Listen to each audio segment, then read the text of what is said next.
que é o menorá?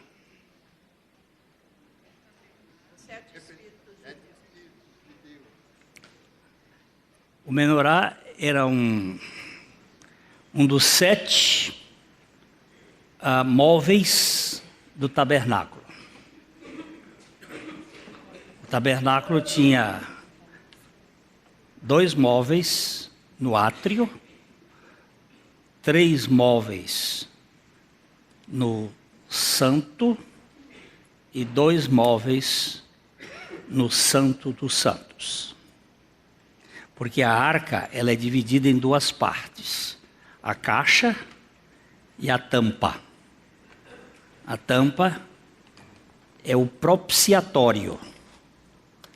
Então seriam 7 móveis que faziam parte do tabernáculo. 2 móveis, 3 e 2. Este móvel, ele é muito interessante. Ele era uma peça feita de ouro de 1 talento. O talento pesa 36 quilos. Sem emenda. Todo esculpido. Ele não tinha nenhuma cola, nenhuma emenda. Não passou fogo. Foi uma peça feita e depois nessa peça foi esculpido. 3 braços para um lado, 3 braços para outro e a haste central. Aqui em cima estava o lugar onde se colocava o azeite e o pavio para que se iluminasse. O fogo que era colocado à noite e apagado de dia, tinha que ser mantido num lugar, esse fogo não podia ser apagado nunca. Este fogo foi aceso do céu para a terra, por um raio, num holocausto, e foi apanhado. Teve 2 sacerdotes que morreram, porque eles trouxeram fogo estranho perante o Senhor, que foi Nadab e Abiú, filhos de Arão. Eles trouxeram fogo estranho, fogo humano, fogo que é feito por esfregar ou por fósforo, alguma coisa de... E não podia, tinha que ser o fogo do céu. Este menorá, ou candelabro, ou candeeiro, é a figura da igreja. No livro de Apocalipse, a igreja é comparada ao candelabro. É muito interessante, porque o candelabro ele é feito com 7 braços, que são os 7 espíritos do Senhor, do livro de Isaías, no capítulo 11, que são os espíritos da luz, da revelação, e ele é composto em cada braço de um botão, aqui estamos mostrando um botão, a flor e o fruto, em cada um desses braços. Aqui então nós temos um botão, uma flor e um fruto, um botão, uma flor e um fruto, um botão, uma flor e o fruto. 3 e 3, 6 e 3, 9. Mais 9, 3 vezes 9, 27. Um botão, uma flor e um fruto, um botão, uma flor e um fruto, um botão, uma flor e um fruto, um botão, uma flor e um fruto. São 4. Mais 12. 27 mais 12, 39. Um botão, uma flor e um fruto, um botão, uma flor e um fruto, um botão, uma flor e um fruto, 3 vezes 9 é 27. 39 mais 27, 66. Silêncio. Quantos são os livros da Bíblia? Toda a luz que vem para a igreja, vem da palavra de Deus. Isso não é coincidência. Isso não é uma coisa assim aleatória. Porque quem está por trás de tudo isso é o Espírito da revelação. Lá no livro de Êxodo, no capítulo 25, dos versos 31 a 34, depois no capítulo 37, vocês vão verificar a descrição de como foi feito o candelabro. E como a igreja é comparada ao candelabro. Este candelabro, ele existiu até o tempo de Salomão. Quando Salomão fez o templo, ele substituiu esse candelabro e ele foi escondido. E ele fez 10 candelabros. Mas isso não era a ordem do Senhor. Ele não era a ordem do Senhor. Posteriormente, Nabucodonosor tomou o templo, e levou aqueles candelabros todos. E quando Herodes o Grande reconstruiu o templo, o candelabro apareceu de novo. A arca não, mas o candelabro apareceu de novo. Depois o general Tito,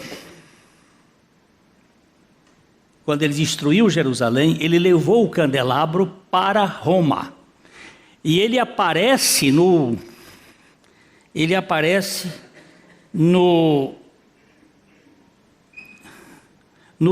arco de Tito. Esse é o arco de Tito que está em Roma. Ele aparece aqui, ó.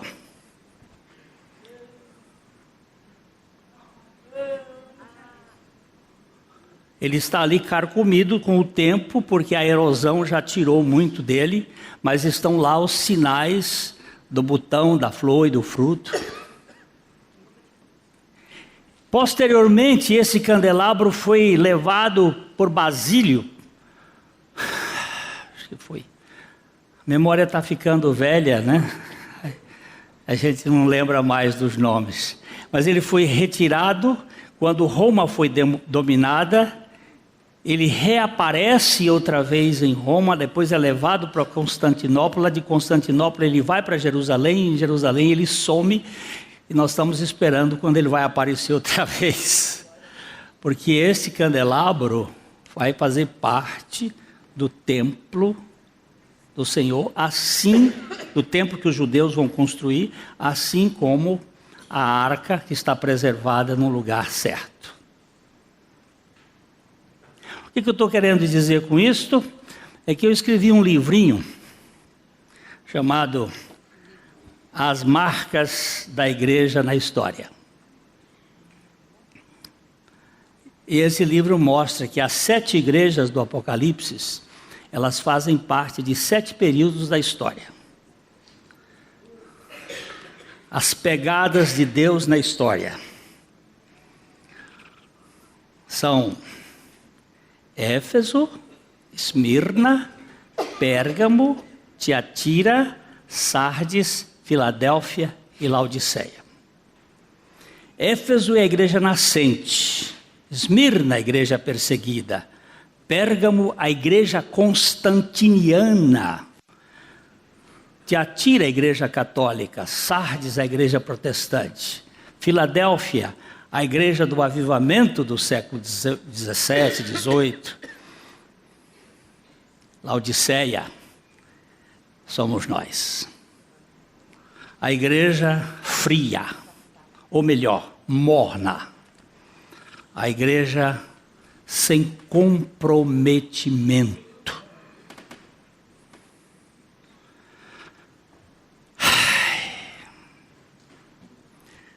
Esse livrinho foram estudos feitos aqui na nossa igreja.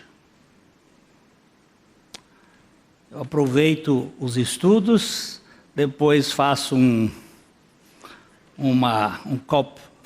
copyright dele ali, melhoram a coisa e publico.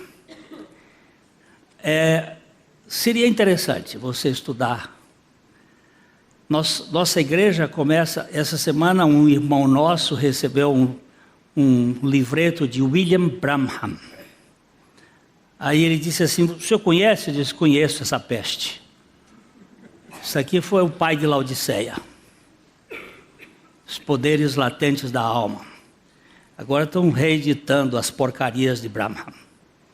Como é que isso vai entrando e as pessoas não sabem como é que a igreja do século XX se tornou a igreja da paranoia, dos poderes de Grayskull.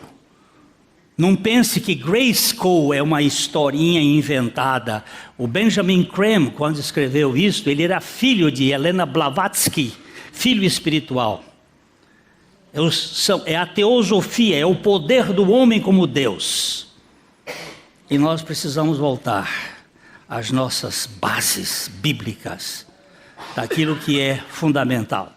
Então eu fiz essa apresentaçãozinha aqui para vocês saberem que a história ela tem as marcas e Deus está trabalhando na história.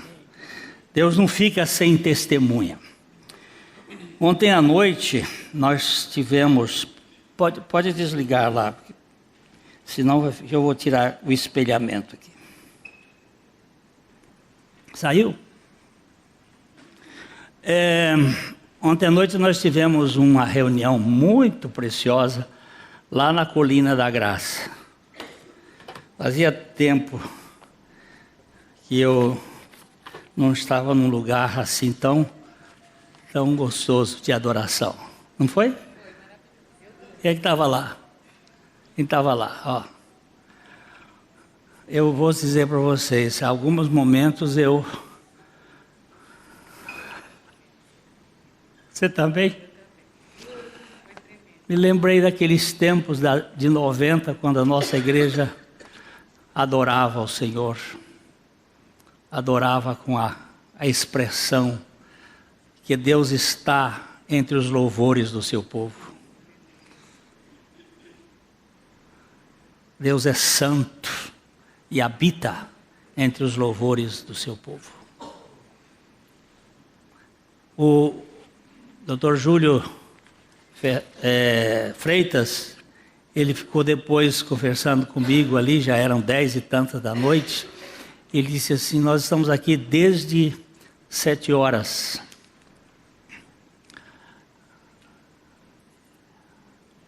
Ele disse: Glênio, eu não vi passar a hora.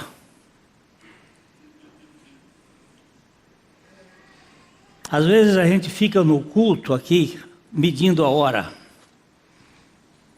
Agora eu vou falar assim como um velho pastor, que tem um pouco de experiência no tempo, porque depois de 50 anos de ministério a gente já tem alguma experiência. Que Laodiceia fez o que o culto ficasse marcado por relógio e não pelo Espírito Santo.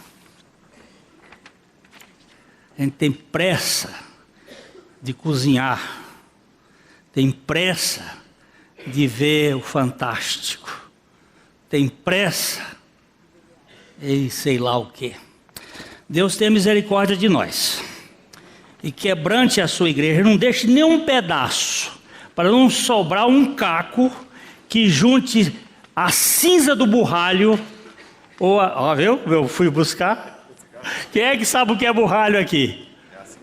Quem é que sabe o que é burralho? Olha aí, tem uma turma, sabe? Pois é, toda essa turma é do mato. Que é aquela cinza que sobra do fogo. Não dá para juntar no caco que sobrar. Isso é o profeta Isaías que diz isso no capítulo 31. E nem um pouco de água da poça, daquela poça que fica no chão, para não sobrar nada, para que a glória seja só do Cordeiro. Em capítulo 25 de Êxodo, viu? De 31 a 39, acho. Gente, nós estamos aqui fazendo uma série de estudos sobre o dom da graça, da contribuição, da bênção. Eu fui censurado há pouco tempo atrás. O senhor não fala sobre dinheiro. É verdade, nós não falamos sobre dinheiro. Aliás, dinheiro, ele é a única realidade que é comparada a Deus como Senhor. ele tem um poder. O dinheiro tem um poder. Eu às vezes fico impressionado comigo. Quando minha carteira está vazia, eu me sinto... Agora não é tanto porque tem esse cartão. Mas eu ainda fico assim, parece que está faltando uma coisa. Tem que levar, nem que seja um dinheiro para dar ao ladrão quando ele ataca. Né? E a sensação que o dinheiro traz. Havia um rabino lá em Nova York, que todas as vezes que ele ia pregar na sinagoga, ele pedia $1.000 emprestado. E enfiava o dinheiro no bolso. Quando chegava no domingo, porque a reunião deles é no sábado, chegava no domingo, ele devolvia os $1.000 para quem que ele pediu emprestado. A pessoa ficou impressionada com isso e um dia resolveu anotar as notas, os números das notas. E o rabino pediu emprestado os $1.000 e foi, pregou, e no outro dia ele devolveu, e ele foi olhar, eram as mesmas notas. Ele disse: Rabino Samuel, por que o senhor me pede sempre, ou pede outra pessoa, $1.000, e no dia depois o senhor devolve os $1.000? Ele disse: porque eu tenho mais convicção quando eu estou pregando e eu meto a mão no bolso e eu tenho $1.000. Coisa de judeu, não é? É uma convicção de que você tem aquela potência. O dinheiro, ele tem uma personalidade, ele não é neutro. Tanto é que Jesus comparou: você não pode servir a Deus e a Mamon ao mesmo tempo. E nesses estudos nós estamos falando sobre a questão da graça, da contribuição. Eu sei que no mercado religioso existe muitos negociatas, e tem aqueles que fazem, se você der tanto, você faz aquilo outro, e faz-se um negócio com as coisas da alma. Nem tanto ao mar, nem tanto à terra. Nós pecamos quando deixamos de falar sobre a bênção, porque a Bíblia diz que mais bem-aventurada a coisa é dar do que receber. Deus tem tratado isso comigo. Eu sempre fui um sujeito muito cauteloso, eu vou usar a palavra aqui mais... E com uma tendência à miserabilidade, a ser munheca de samambaia, a ser mão fechada. Você sabe por que chama munheca de samambaia? É que a samambaia tem uma folha que ela fecha-se para dentro, ela faz uma munheca fechadinha assim. E ela não quer abrir, não quer se expor. Então isso é o sujeito que é muito seguro. Mas Deus tem trabalhado comigo. Não para ser pródigo, mas para saber investir. E investir naquilo que é prioritário, naquilo que é sério. Eu já contei daqui da outra vez, mas sempre é bom repetir. Do que ele foi... Na outra vez que falei aqui, do missionário que estava com um projeto muito interessante lá na sua missão.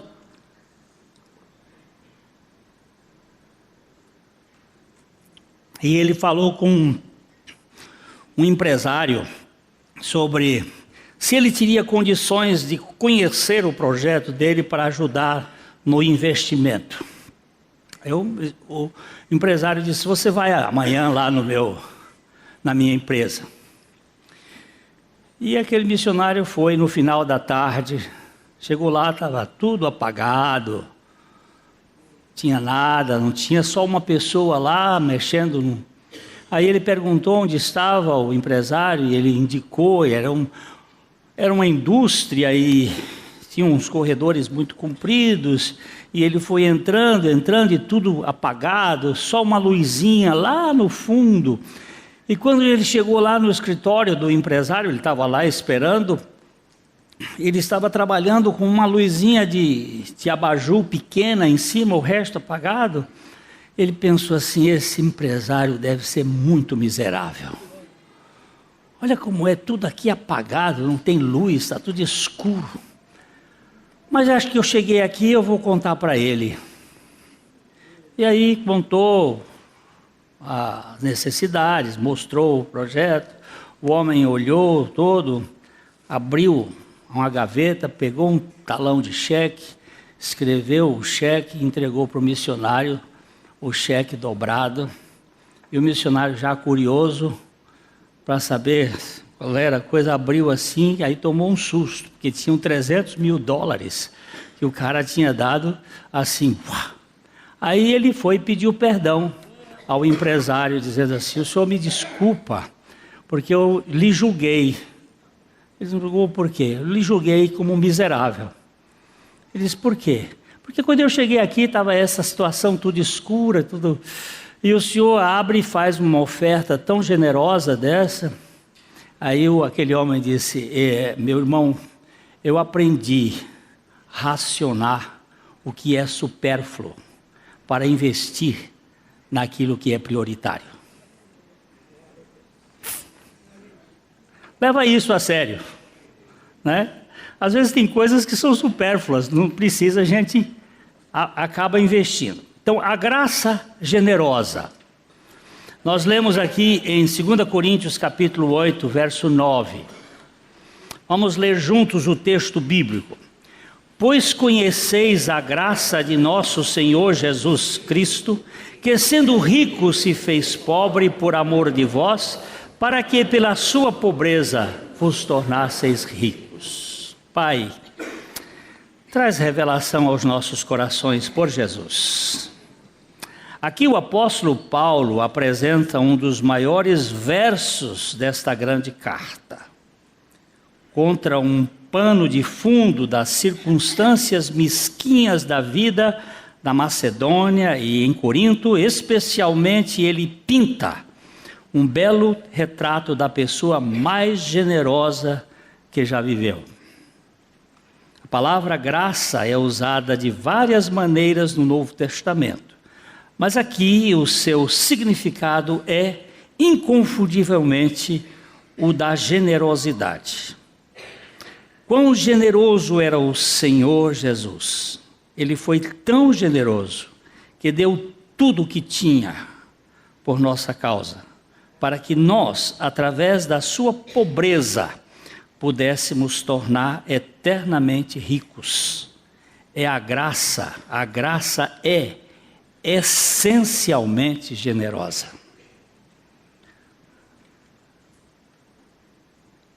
Pois conheceis a graça do nosso Senhor Jesus Cristo, que sendo rico, se fez pobre por amor de vós, para que pela sua pobreza vos tornasseis ricos.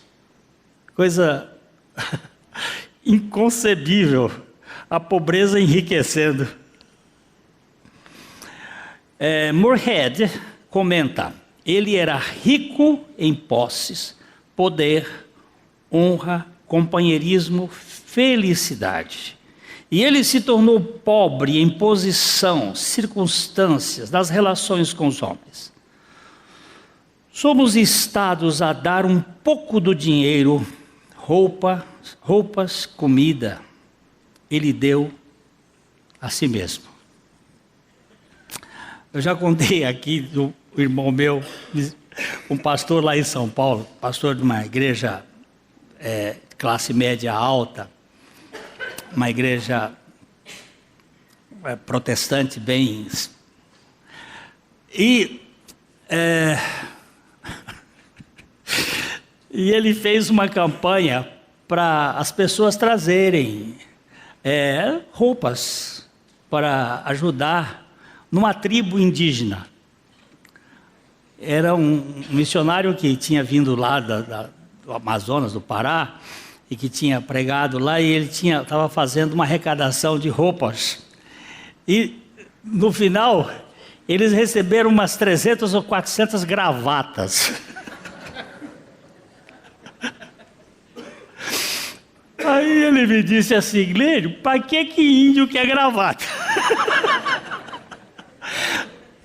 Aquele mundo de gravata. Aí teve uma irmã que tinha uma criatividade fantástica. Ela pegou aquelas gravatas todas, desmanchou e costurou, fez um trabalho de pet e fez saias e vestidos para as índias que ficaram maravilhosos. Ele disse assim: é assim que Deus faz com essas coisas que as pessoas não sabem fazer. Aí aquelas gravatas se viraram vestidos bonitos para as moças. Mas a cabeça do sujeito de dar uma gravata para um índio. Sabe o que significa isso? Aquilo que não serve mais para mim, eu descarto. Isso aqui está sobrando. Então, vai lá. Eu vou dar para alguém. Esse versículo ensina a pré-existência do Senhor Jesus quando ele era rico. Sim. Mas certamente não quando veio ao mundo como bebê em Belém. E não durante seus 33 anos vagando como um estranho sem teto no mundo que suas mãos haviam feito. Nesse tempo, ele era pobre. Ele era rico na eternidade passada, morando com o Pai na corte celestial. Mas ele se tornou pobre. Isso não se refere apenas a Belém, mas a Galileia, a Getsêmani, a Gabatá, a Gólgota. E foi por nossa causa que nós, através da sua pobreza, certamente então, deve ser a nossa maior alegria dar tudo o que somos e temos a Ele. Nenhum argumento poderia ser mais contundente do que isso em meio à discussão de Paulo sobre doações cristãs. A graça é escandalosamente generosa. Vamos ler 2 Coríntios capítulo 8, versos 1 e 2. Também, irmãos, vos fazemos conhecer a graça de Deus concedida às igrejas da Macedônia, porque, no meio de muita prova de tribulação, manifestaram abundância de alegria, e a profunda pobreza deles superabundou em grande riqueza da sua generosidade. Nós tivemos uma reunião ontem com um grupo da igreja, e eu estava me referindo ao modelo de Jerusalém, que inicialmente a igreja de Jerusalém esperava que Jesus voltasse imediatamente. E eles pegaram e fizeram uma espécie de cooperativa de consumo. Pegaram tudo que tinham, venderam e puseram num lugar. E quando as pessoas tinham necessidades, elas distribuíam aquilo entre eles para que ninguém... Aí vocês vão ver que a primeira divisão, o primeiro problema que apareceu na igreja foi por causa disso, e foram criados os diáconos para ajudar na distribuição das rações, da comida, daquilo que... Foi o primeiro problema. No capítulo 6 de Atos aparece isto. E posteriormente a igreja de Jerusalém se tornou uma igreja pobre. E a igreja da Acaia, da Macedônia, eles pegaram e contribuíram para suprir as necessidades da igreja da Acaia, de Jerusalém. E Paulo está dizendo aqui, dizendo que por meio de muita prova de tribulação, manifestaram abundância de alegria. E a profunda pobreza deles superabundou em grande riqueza de sua generosidade. Eu vou dizer uma coisa aqui que que eu tenho observado, mas é verdade. Os pobres são mais generosos do que os ricos.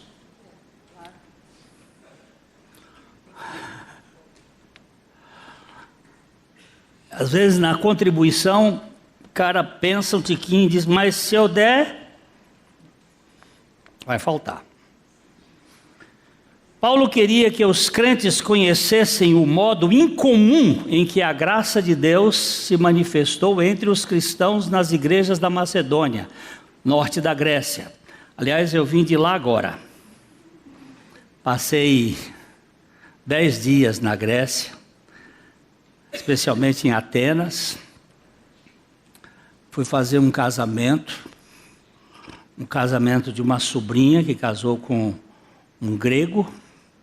O casamento foi de 2 ritos, o rito protestante e o rito ortodoxo, porque os ortodoxos não fazem nenhum casamento com nenhuma igreja cristã, nem católica, eles são separados bem, e para fazer o casamento, ortodoxos tem que ser ou no templo ortodoxo, ou numa capela, ou do lado de fora da capela, mas a 2 metros de distância da capela. Não pode ser mais.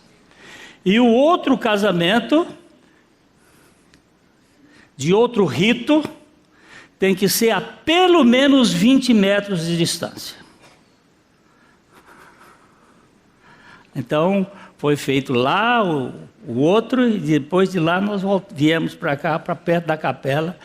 E é cheio de rituais, os rituais são bonitos, são tudo muito interessante. Tem uma troca de coroa, bota para lá 7 vezes, dá 7 voltas em retorno do noivo e da noiva. Tudo em grego bizantino, aquela coisa muito em canto-chão, canto gregoriano. É interessante, muito interessante. Mas chegou um espanhol que conhece muito português e fala bem o português, e ele disse assim: Pastor Glênio, aqui é bonito, mas não entendi nada. E é muito complexo o negócio. Eu digo, mas o problema é que a religião quer controlar as pessoas na mística, e o Evangelho revela as pessoas na graça. Eu perguntei ao noivo, que é filho de grego, que conhece grego, fala grego. Aliás, ele fala 7 línguas, inclusive o português correntemente. Eu perguntei para ele assim: Michael, você entendeu alguma coisa que o padre disse? Ele disse: nada. Ele disse: por quê? Ele disse: ele fala em grego bizantino. É um grego arcaico que não se entende. Mas não precisa entender, é só criar o ritual e pronto. Agora o Evangelho é na graça, e é com revelação, e é com bondade. Filipos e Tessalônica eram 2 das cidades onde igrejas foram plantadas. A maneira peculiar pela qual esses macedônios mostraram que receberam a graça de Deus foi, sem dúvida, por sua extraordinária generosidade. A graça é radicalmente generosa. Ela é essencialmente generosa. Ela é escandalosamente generosa. Ela é radicalmente generosa. Esses cristãos estavam passando por uma grande crise de provação e aflição. Normalmente as pessoas assim, testadas, procurariam poupar seu dinheiro para prover seu futuro, e especialmente se não fossem muito prósperos, como era o caso dos macedônios. Eles não tinham com certeza muito dinheiro, no entanto, a sua alegria cristã estava transbordando, e de tal forma que, quando a necessidade dos santos em Jerusalém foi apresentada a eles, reverteram todo o comportamento comum a qualquer pessoa e deram de uma maneira liberalíssima. Eles eram realmente capazes de combinar aflição, alegria, pobreza e liberalidade. A graça é maravilhosamente generosa. Rees Howells é um homem de Deus que viveu no século passado. É homem de oração. Um livro que vocês podem pegar pela internet, hoje ele está, chama-se O Intercessor, de Rees Howells. Este homem, ele aprendeu. Eu tenho pedido a Deus que também eu quero aprender. Assim, ser simples. Uma ocasião ele estava saindo com sua esposa para um congresso em Londres. Da cidade dele, tinha que pegar um trem. Ele tinha o dinheiro para ir para aquele congresso e mais um pouquinho. Ele foi com a esposa para a ferroviária, para a estação, e quando eles estão indo, alguém pede uma ajuda para eles. Ele mete a mão no bolso, tira lá o dinheiro que ele tinha e dá para a pessoa. A mulher disse assim: e agora? Como é que nós vamos para Londres? A mulher sempre é mais cautelosa, né? Elas são mais cuidadosas. Aí, como é que nós vamos para Londres? Ele disse: eu não sei, mas o Senhor colocou no meu coração para eu dar o dinheiro para eles, nós vamos para Londres de alguma maneira, vamos embora. Ela disse: mas nós não temos mais nenhum penny, nenhum centavo, mas vamos que o Senhor vai fazer alguma coisa. Chegaram lá, tinha uma fila para comprar, e ele entra na fila. A mulher, envergonhada, foi lá para um canto e disse: eu não vou pagar esse mico. Foi lá para um canto, e ele ficou na fila. E vai andando a fila para comprar. Chega um cidadão na frente e o cidadão diz assim: 2 passagens para Londres. O camarada dá as 2 passagens. Ele diz: meu Deus, eu esqueci que eu tinha um compromisso. Vira-se para ele assim e diz assim: o senhor não quer 2 passagens para Londres? Ele disse: se foi Deus que mandou, eu quero.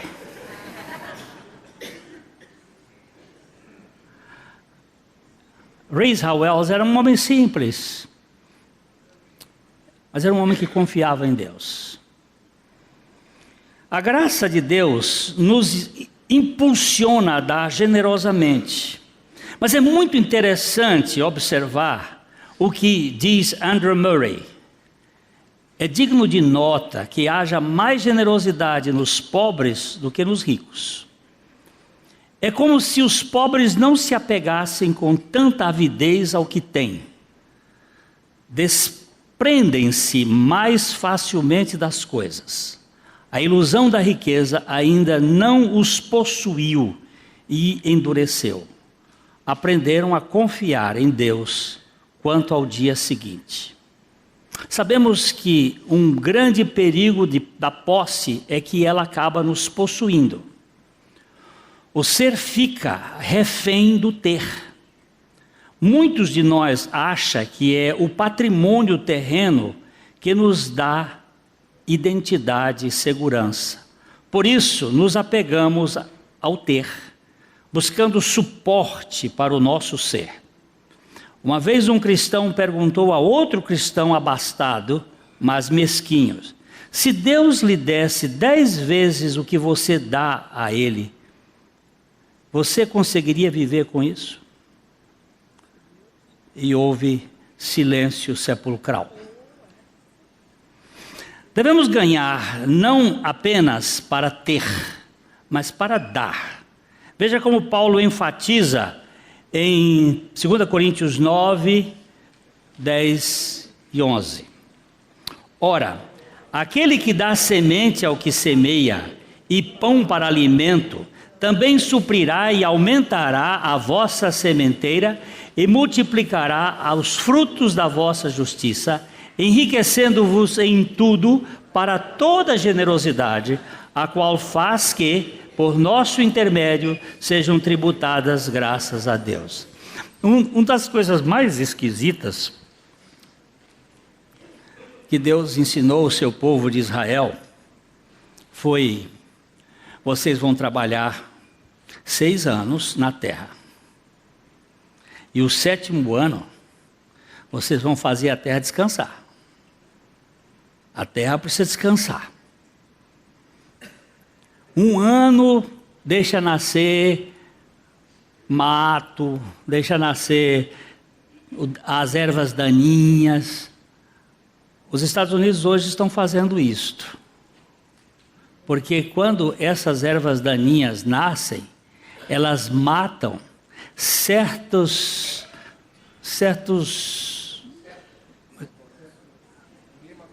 nematóides que criam no tempo com a plantação. Se você só planta soja, a terra cria uma série de coisas. Se você só planta trigo, fazendo a rotatividade, uma planta mata os nematóides do outro, e aí fazem a correção. Aí Deus sabe disso, mandava: vocês trabalham 6 anos, no 7º vocês descansam a terra e deixam os animais comerem e tal.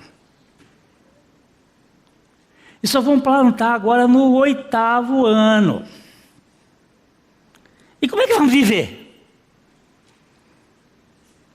Mas o pior não era isso. O pior era no 49º ano. Porque o 49º ano não se plantava, e no 50º também não. Porque era o ano da celebração. Era o ano da alforria. Eu tinha uma terra, fiquei endividado. Quando eu tinha 20 anos de trabalho, fiquei endividado, vendi para o Fernando Prison. Fernando Prison comprou aquela terra por 30 anos. Ele não comprou a propriedade, ele comprou a posse por 30 anos. Quando completasse o ano do jubileu, a terra voltava para mim. Ela voltava para mim. E naquele ano não podia ser plantado nada, porque era tempo de alegria e de celebração. E como é que esse povo vivia? Se ele não plantava, ele não comia, como é que ele vai comer?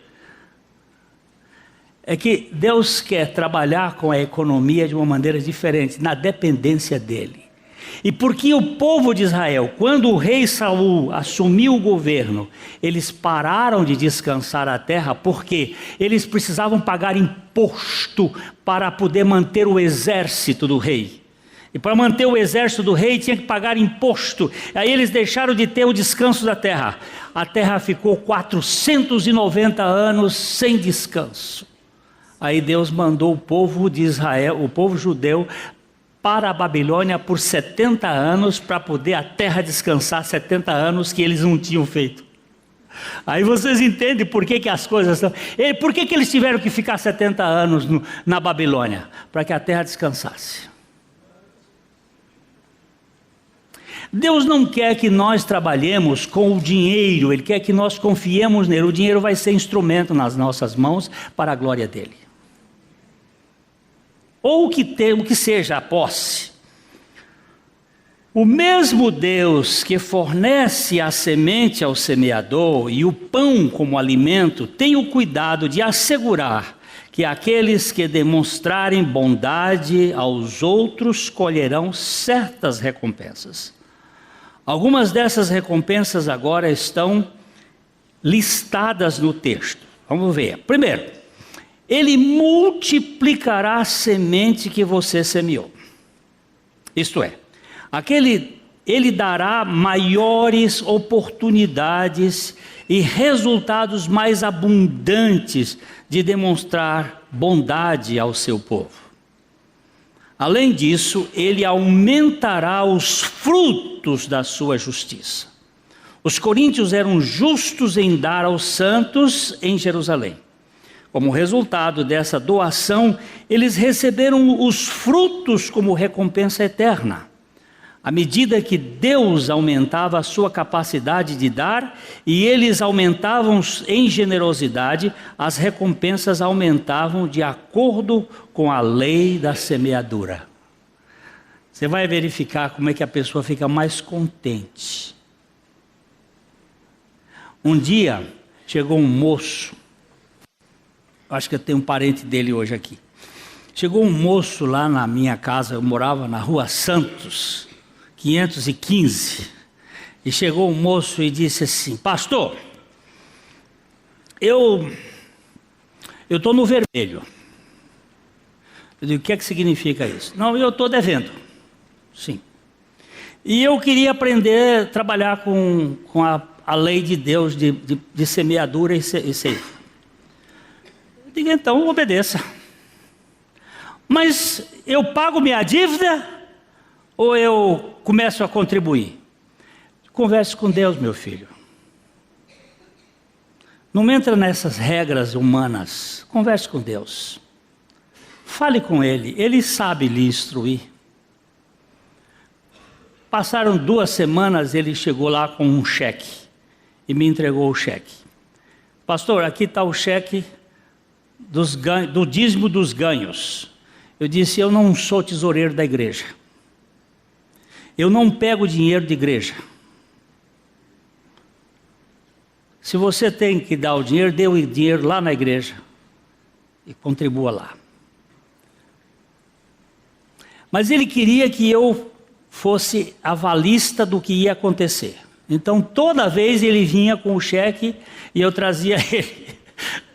E ele ia.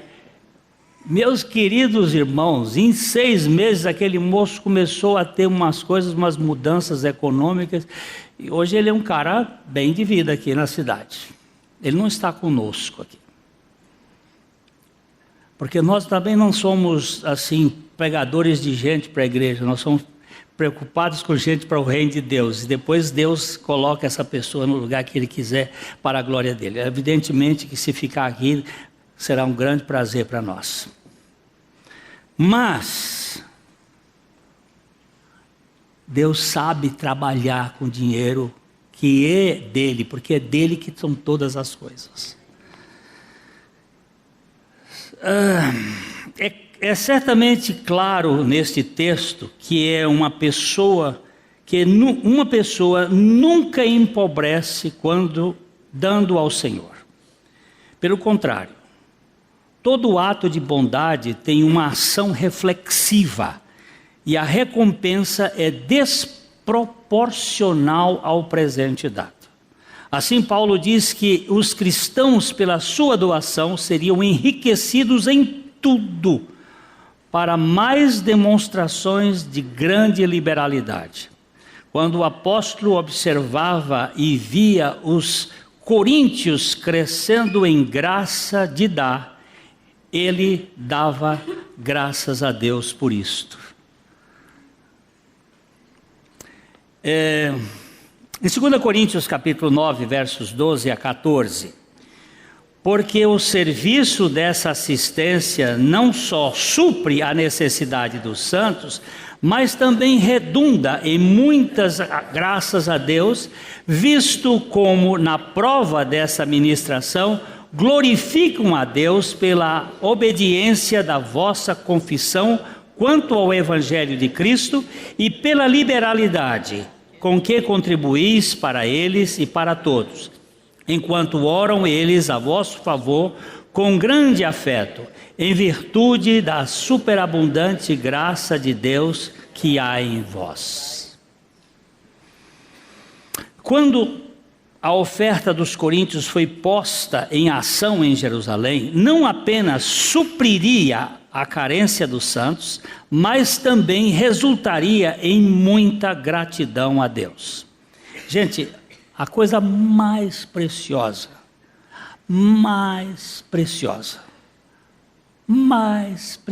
que uma pessoa pode ter é um coração grato. É verdade? Quando ele está grato. O sujeito contente, Mas é bom demais conviver com ele. Porque se tem, ele está louvando, e se não tem, ele está louvando, porque ele está contente. Agora, quando o sujeito fica na porta do sindicato, esse sindicato da fé que fica ali, acaba faltando não só um dedo, falta tudo, fica deduzindo coisas, e aí perde toda a competência. Eu vi uma... Eu conto ou não conto? Conto.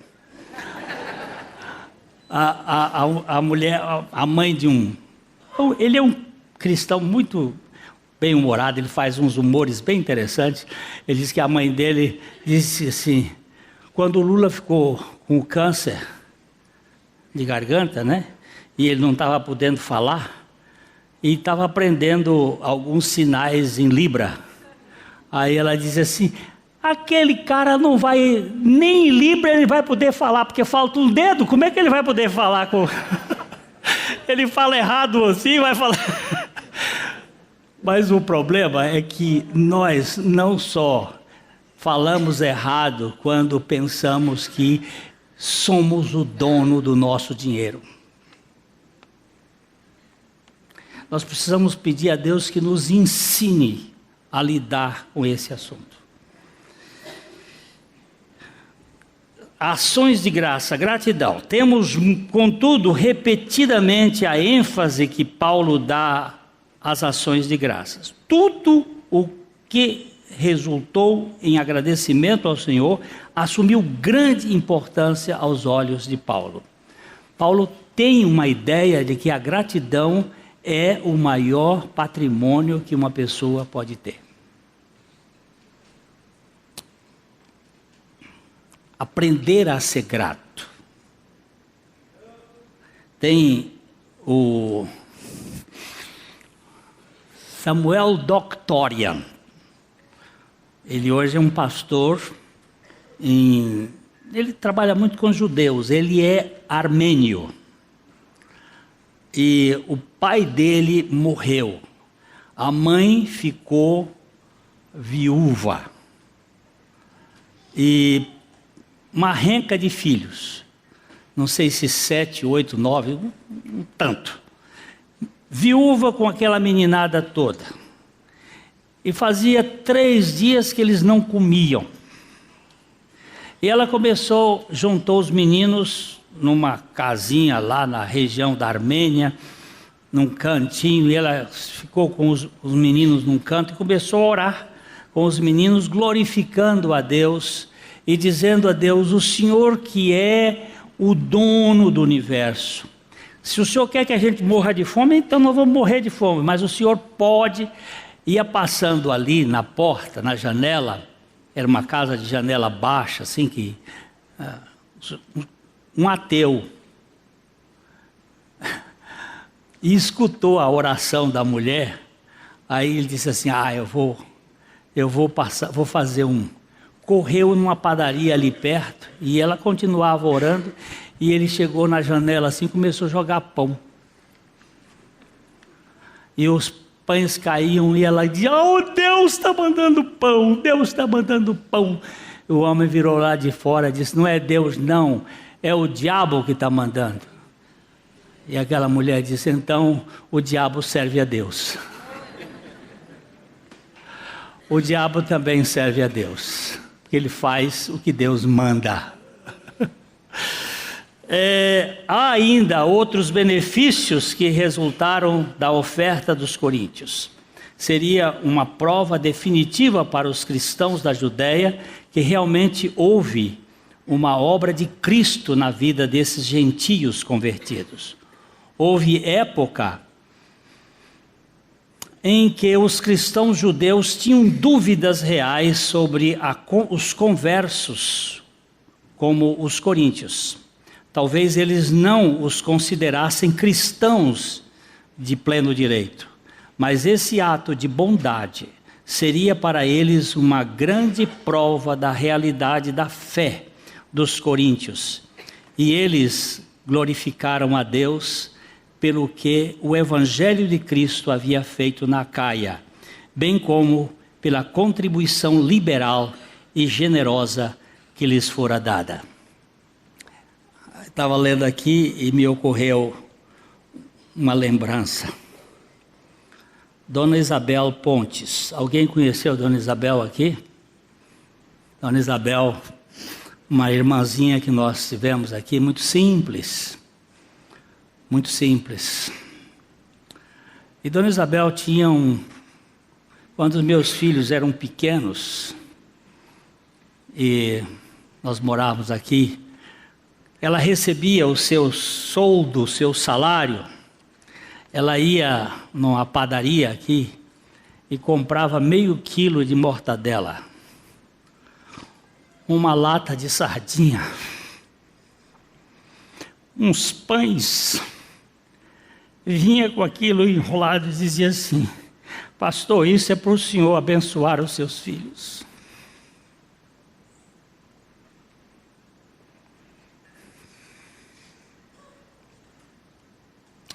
Pobre, pobre de Mavé, rica, rica, superabundante rica. Não havia um mês que eu não comia mortadela.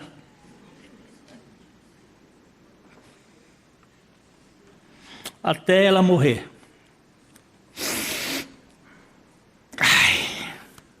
Eu vou contar essa história, que é para quebrar meu peito. Porque um dia eu briguei com um homem forte aqui de Londrina. Aguenta firme. Dona Isabel, irmão George Crane Smith, foi fundador da cidade de Londrina, morreu. O Barba ajudava na administração das coisas dele e compramos uma sepultura para ele lá na Parque das Oliveiras. Naquele ano, morreu o pastor Lucas. Morreu o irmão Jorge, depois o pastor Lucas. O pastor Lucas era um preto. Foi membro aqui dessa igreja por um tempo. E nós enterramos o pastor Lucas lá. Também. Passados uns anos, morreu Dona Isabel e enterramos Dona Isabel lá. Dona Isabel também era preta. Aí um dia chegou um ilustre cidadão da cidade. Pastor, nós queremos pedir ao senhor a autorização para retirar os ossos do irmão Jorge da sepultura, para colocar no marco zero aqui da cidade. Disse, isso é assunto de prefeitura, se a prefeitura autorizar, aí isso é coisa de governo, não tem nada a ver com isso. Mesmo porque, pastor, ele está enterrado com 2 negros. Aí você pode imaginar como é que eu fiquei. Eu disse, pois agora é que vocês não cavam esse buraco mais nunca, só se for por cima do meu corpo. Porque aqueles 2 negros eram 2 homens de Deus, 2 pessoas de Deus, da maior qualidade. E aqueles 3 vão ressuscitar juntos para a glória do Pai. Vocês não tiram por cima do meu corpo. Então está dito aqui, se alguém quiser tirar o corpo do irmão Jorge, de lá, os ossos, fique sabendo que eles estão enterrados com 2 santos de cor preta, mas 2 santos de cor maravilhosa do sangue do Cordeiro. Eu vou morrer e já deixo o recado. O que é que tinha a ver isso tudo aqui? É que nós às vezes achamos que a gente comanda esse mundo. É certo, eu não vou dizer quem foi a pessoa também não, viu? Ele já morreu e está enterrado. Tá lá também. E fui para o enterro dele, ainda tem mais essa. E certamente claro, eu já parei, né? Passei. Onde é que eu estou agora? Eu estou perdido.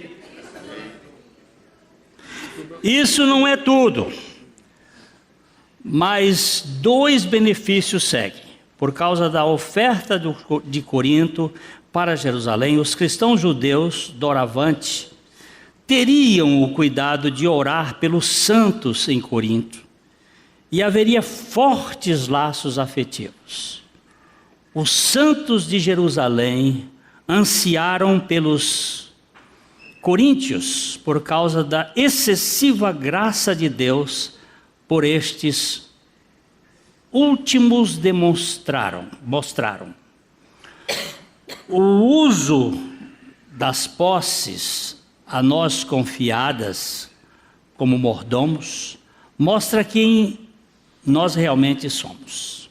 A generosidade define a nossa abnegação quanto aos recursos deste mundo, bem como a capacidade de investir adequadamente nas realidades de valor permanente.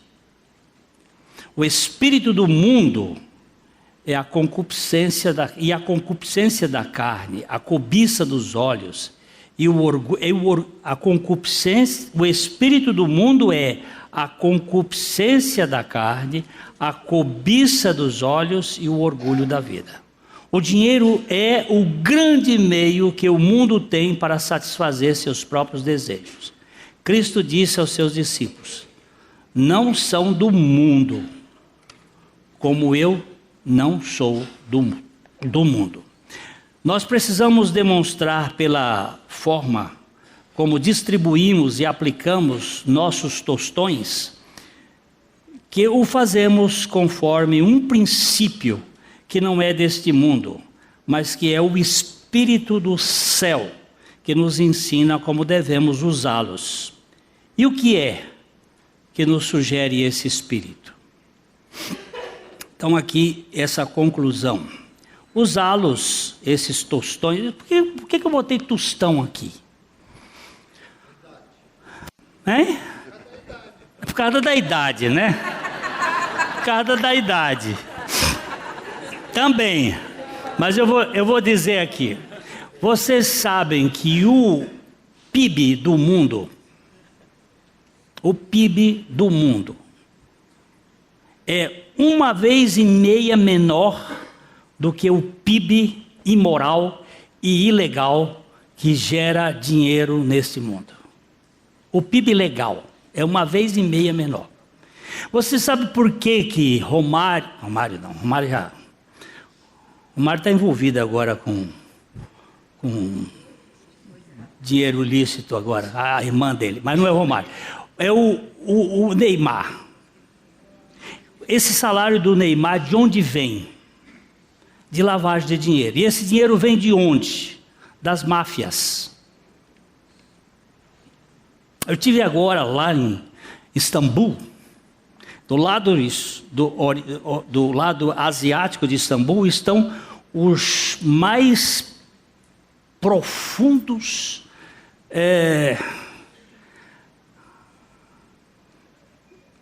mafiosos do Império Russo, dominado pela Igreja Ortodoxa.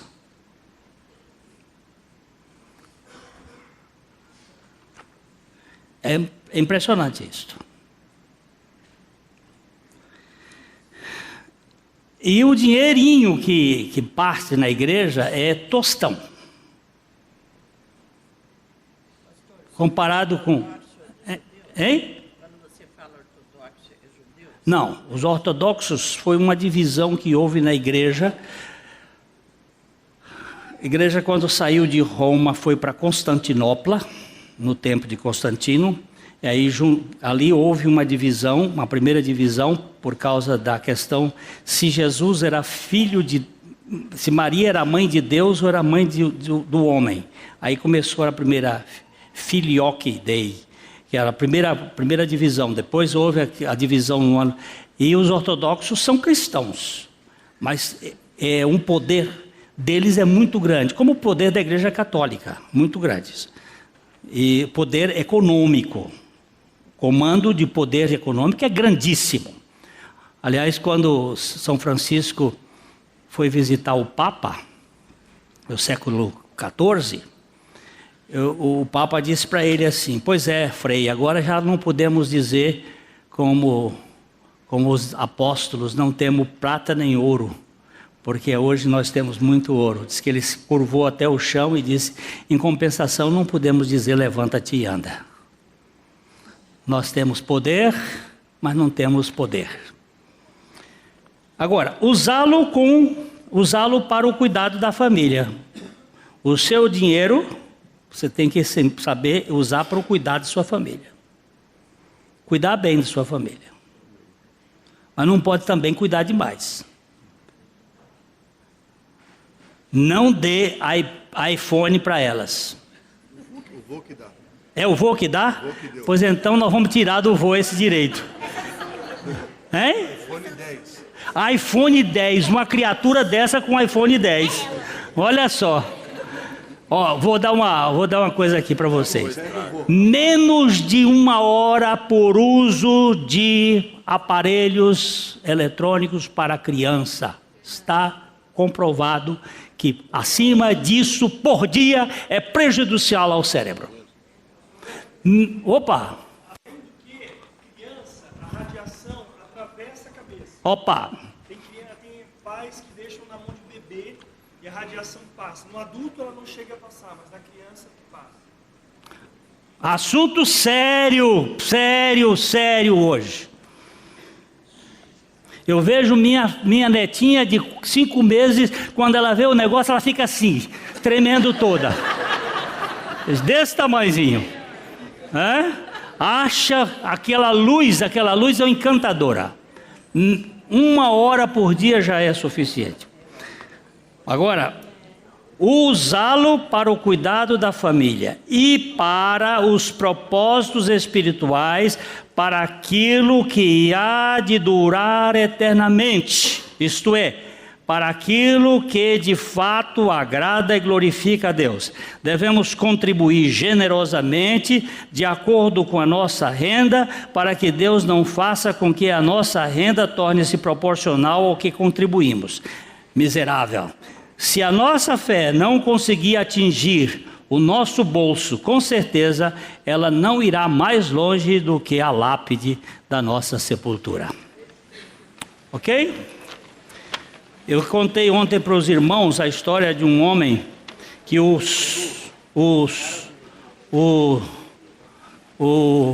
tio dele, muito rico, deixou um testamento dizendo assim: para o meu sobrinho, uma bolsa de $10.000 por mês enquanto ele estiver estudando.